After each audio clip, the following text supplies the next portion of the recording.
Hello students, welcome to my YouTube channel GS study point. चलिए छत्तीसगढ़ की history को continue करते हैं और आज हम जो है छत्तीसगढ़ में जो ब्रिटिश शासन है उसको यहाँ पे डिस्कस करेंगे। ठीक है। और अगर आपने इससे पहले के वीडियोस को नहीं देखे हैं तो आप जो है चैनल की प्लेलिस्ट पे जाइएगा और वहाँ पे छत्तीसगढ़ स्पेशल करके जो है प्लेलिस्ट बना है, वहाँ जो आप है इससे पहले के सारे वीडियोस को देख सकते हैं। देखिए, हमने पिछले वीडियो में देखा था कि रघुजीत तृतीय की मृत्यु हो जाती है 1854 में। ठीक है।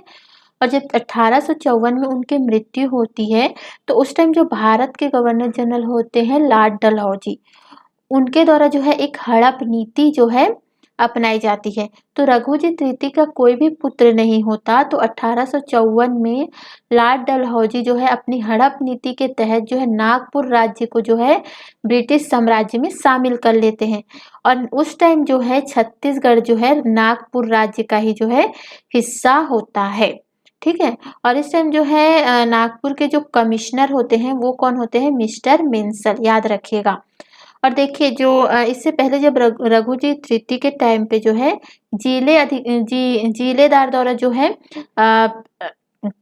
शासन चलाया जा रहा था उनके प्रतिनिधित्व में। ठीक है। तो जो जिलेदारी जो प्रथा थी उसको जो है 1 फरवरी 1855 को जो है खत्म कर दिया गया छत्तीसगढ़ में, और वहां पे जो है डिप्टी कमिश्नर की नियुक्ति शुरू कर दी गई। तो छत्तीसगढ़ के जो डिप्टी कमिश्नर उस टाइम बने थे वो थे चार्ल्स इलियट। क्वेश्चन पूछा जाता है, याद रखिएगा, छत्तीसगढ़ में पहला जो डिप्टी कमिश्नर जो बना था कौन थे? तो चार्ल्स इलियट। इनकी सहायता के लिए जो जिलेदार थे, लास्ट जो जिलेदार बने थे आपके गोपाल राव, उनको जो है यहाँ पे जो है अतिरिक्त सहायक कमिश्नर बना दिया गया इनकी सहायता के लिए, और इनको जो है बिलासपुर का जो क्षेत्र है वो सौंपा गया। और रायपुर वाले क्षेत्र में जो मुहिब उल हसन थे उनको जो है सहायक कमिश्नर बनाया गया। तो अतिरिक्त सहायक कमिश्नर गोपाल राव को और सहायक कमिश्नर मोबिब उल हसन को बनाया गया।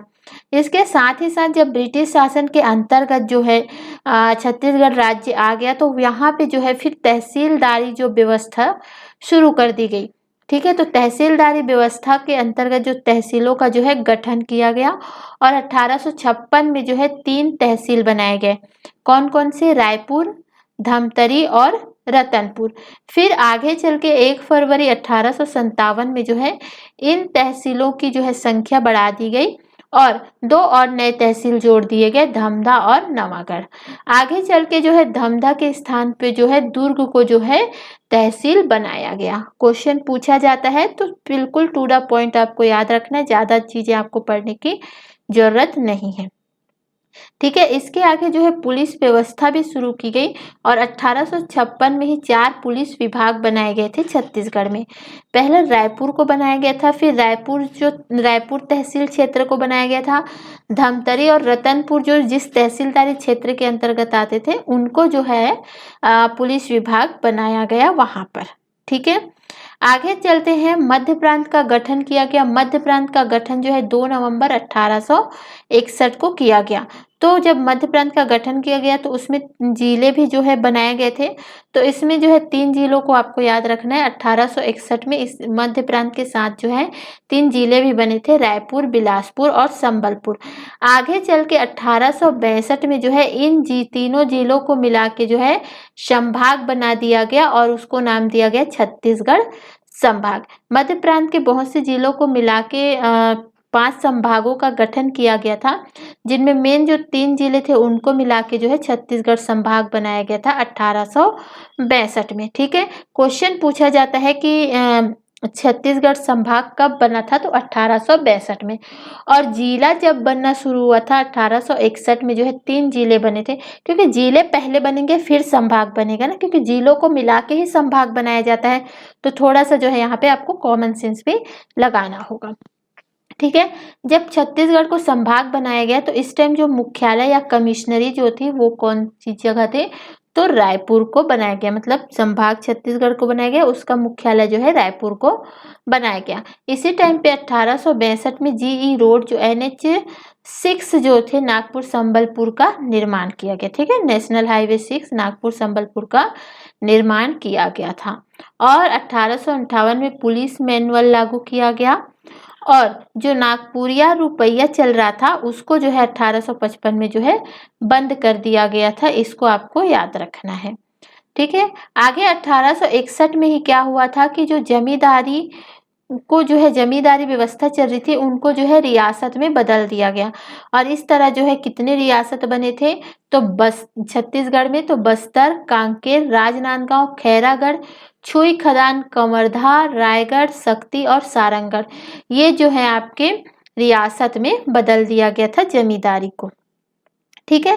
फिर उसके बाद जो है भारत का जब भौगोलिक पुनर्गठन किया जा रहा था तो उसका प्रभाव जो है छत्तीसगढ़ वाले क्षेत्र में भी देखने को मिला था। तो 1905 में जब गवर्नर जनरल लॉर्ड कर्जन थे तो 1905 में बंगाल विभाजन किया गया था। ठीक है। कुछ क्षेत्रों को पूर्वी बंगाल और पश्चिमी बंगाल में दो तरह से बांटा जा रहा था। तो इसमें जो है कुछ क्षेत्र जो है छत्तीसगढ़ के क्षेत्र एरिया में आए और कुछ उड़ीसा के में चले गए थे। तो उड़ीसा के क्षेत्र में जो छत्तीसगढ़ के कुछ भाग गए थे वो थे आपके कालाहांडी, पटना, रैराखोल, वामड़ा और सोनपुर। ठीक है। और छत्तीसगढ़ में जो आए थे क्षेत्र वो थे उदयपुर का चांद बखार वाला क्षेत्र, कोरिया, सरगुजा और जसपुर। ठीक है। आगे चल के 1906 में छत्तीसगढ़ में एक नया जिला बनाया गया था और वो था आपका दुर्ग जिला। ठीक है। तो दुर्ग जिले का जो है यहाँ पे गठन किया गया था। इसके साथ ही साथ जो ताहूत प्रथा शुरू की गई थी, ठीक है, तो उसमें जो ब्रिटिश शासन के अंतर्गत 3 ताहूत और बनाए गए।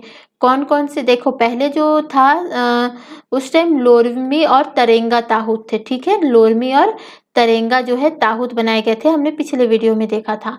इसमें जो है 3 ताहूत को और बनाया गया था ब्रिटिश शासनकाल के टाइम पे, वो थे सिहावा, खल्लारी और संजारी। ठीक है। तो ये सारी जो फैक्ट चीजें हैं उनको आपको याद रखना है, इससे बाहर क्वेश्चन आपके नहीं आएंगे।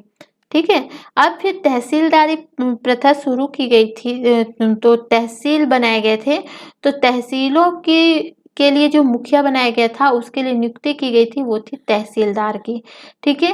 तहसील के नीचे जो है अधीन जो है परगना को कर दिया गया और परगना के जो प्रमुख थे क्रमाविंशदार, उसके पद को हटा के जो है इसको बदल दिया गया और उस पद का नाम कर दिया गया नायब तहसीलदार। और यहाँ पे जो गांव का जो प्रमुख होता था गोटिया, उसको हटा के जो है उसकी जगह क्या नियुक्त किया गया, माल गुजार, जो गांव की देखरेख करते थे। ठीक है। तो ये रहा आज का वीडियो पसंद आता है तो लाइक जरूर कीजिएगा और अगर जो है